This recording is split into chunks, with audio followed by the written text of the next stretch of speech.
No question, Pat. After 3 days of national uproar and controversy over President Trump's comments at the Helsinki summit about Russian election meddling, the White House announcing today that President Trump is now inviting Russian President Vladimir Putin to a follow-up summit in Washington this fall, even as U.S. intelligence agencies are warning that Russia is working on meddling in the November midterm congressional elections.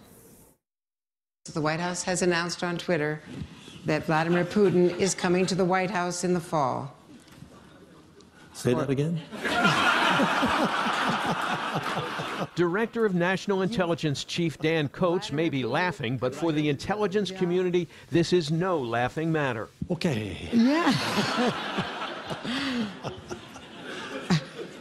That's going to be special. The White House confirmed the move this morning. Press Secretary Sarah Sanders tweeting, President Trump asked National Security Advisor John Bolton to invite President Putin to Washington in the fall, and those discussions are already underway.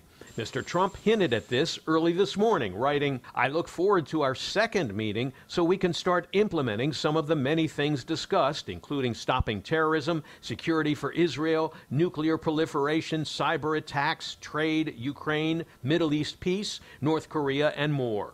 But as questions still remain about what exactly was said in the room between the two presidents, the proposed second meeting proposes new questions. Where will it happen?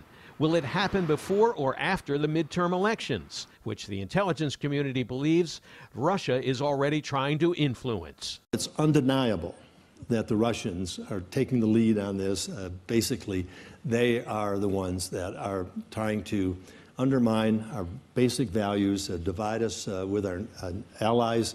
They are the ones that are trying to wreak havoc over our election process. Very strong on the fact that we can't have meddling, we can't have any of that now. The president told CBS News anchor Jeff Glor he was firm with Putin about not meddling in the midterm elections. Some lawmakers argue it may be too soon for a second summit. Let's make sure that we understand what was done in Helsinki before we have another meeting here of the presidents. Now, strangely, President Trump never talked about how tough he was on Putin when the question was asked at the post-Helsinki summit news conference.